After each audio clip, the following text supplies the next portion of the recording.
Bonjour à tous et bienvenue dans cette nouvelle vidéo. Alors, tout d'abord, avant de vous présenter le contenu principal de cette vidéo, j'ai 2-3 trucs à vous expliquer. Donc, le temps que je vous explique tout ça, je vais vous passer une petite séquence de liberté avec Jeep. Alors, qu'est-ce qui s'est passé? Pourquoi j'ai été absente un petit moment de la chaîne? C'est Jeep et Shelty m'ont fait des crises de colique pendant un petit moment. Ça a duré un bon mois où ils étaient vraiment pas en forme, où on comprenait pas du tout ce qui se passait pendant un certain temps. Ça a commencé par Shelty qui m'est tombée en colique un mercredi. Donc grosse inquiétude pour moi, c'était ma première crise de colique, en tout cas avec mes chevaux à moi.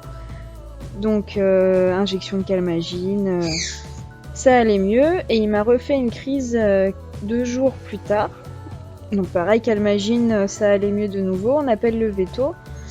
Et il se trouve qu'il avait du sable dans le ventre, donc colique de sable. Et après, peut-être une semaine après, Jeep il allait pas bien non plus, il a commencé à me refaire à me faire de nouveau à son tour des crises. Donc Calmagine pour lui aussi. Au final, j'ai rappelé le vétérinaire assez en urgence parce que les deux étaient abattus, ils étaient couchés tout le temps, et sans spécialement se rouler et tout ça, mais on voyait qu'ils étaient pas bien, qu'ils faisaient des petites crises de douleur. Et du coup, ils ont été sous Senclear tous les deux pendant un mois. Et puis là, ça commence à aller beaucoup mieux. Je reprends les entraînements de liberté avec Jeep. Shelty, il reprend son petit caractère de poney. Toujours super gentil, mais avec du jus, quoi. Et ça va beaucoup mieux, donc ça, c'est rassurant. Et du coup, je vais revenir un peu sur YouTube maintenant que tout ça, c'est terminé. Alors, donc on va passer au contenu principal. C'est la vidéo que je vous avais promis depuis un petit moment. La première séance de longue graine avec Shelty. Donc, comment dire, ça a été une catastrophe. Moi, j'avais jamais fait de longue graine, lui non plus. En première partie de séance, du coup, c'est la monitrice qui nous a tout montré, qui l'a mis sur un cercle, qui a essayé de m'expliquer un petit peu comment faire. Et après, ça a été à moi de me débrouiller et de trouver le bon équilibre avec Shelty. Donc, au début, c'était une catastrophe. Soit il avançait trop, soit il avançait pas assez. Et en plus, les longues graines, de ce que j'ai compris pour le moment, c'est que ça va un petit peu en contradiction avec ce que je travaille avec lui depuis le début, c'est-à-dire les sessions. En fait, il faut toujours garder une certaine tension sur les rênes, sauf que lui, je lui ai toujours appris à dès qu'il y a une tension, bah tu cèdes. Donc il comprenait pas trop pourquoi est-ce que je dois garder la tension, pourquoi est-ce que je dois tourner à droite alors qu'il me reste une tension à gauche, pourquoi elle me court derrière, pourquoi elle me demande d'avancer sans trop avancer, enfin... C'était un petit peu compliqué au début, donc on a commencé sur un cercle tranquillement, on est resté un bon moment, une bonne demi-heure, pour réussir à faire un cercle simple.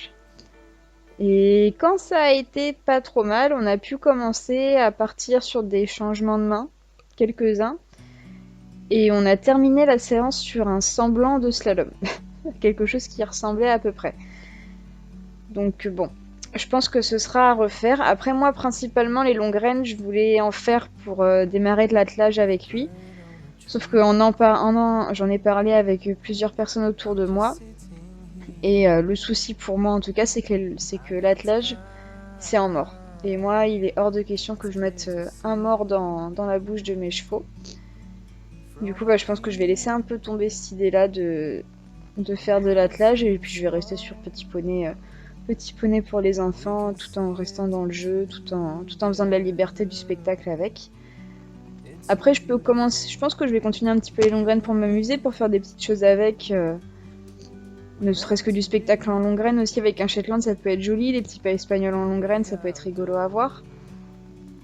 Donc à voir, à suivre, je sais pas. Là, j'ai pas refait de séance depuis celle-là, ça fait 2 mois maintenant, je crois que je l'ai fait.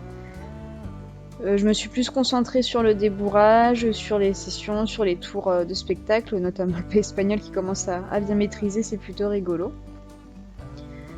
Donc voilà, je vais vous laisser profiter de la fin de la vidéo. Alors il y a plusieurs autres vidéos qui vont arriver sur la chaîne d'ici dans les semaines à venir. Notamment le passage de brevet avec nos chiots, donc en ring. Je vais aussi passer le pass dans peu de temps avec Pearl, la petite croisée Spitz. Donc on vous fera un petit vlog là-dessus. Qu'est-ce qu'il y aura d'autre?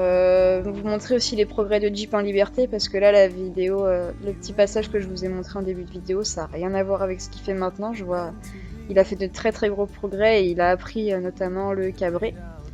Normalement, d'ici un mois, on devrait aussi pouvoir aller à la plage pour se baigner avec eux, donc on vloguera tout ça bien évidemment parce que ça va être super sympa à faire. Et puis voilà, donc là vous pouvez voir le semblant de slalom que j'ai essayé de faire avec Shelty. Je pense qu'on retravaillera parce que c'était sympa quand même comme séance. Même lui, ça lui fait faire pas mal de sport quand même. J'ai vu qu'à la fin de la séance, il était bien crevé. Ça n'a pas grand chose à voir avec les balades ou les petites séances qu'on fait de 10 minutes de liberté, donc ce sera à refaire. Voilà, donc je vous dis à bientôt sur la chaîne, désolée pour l'absence et on se revoit pour une prochaine vidéo. Au revoir.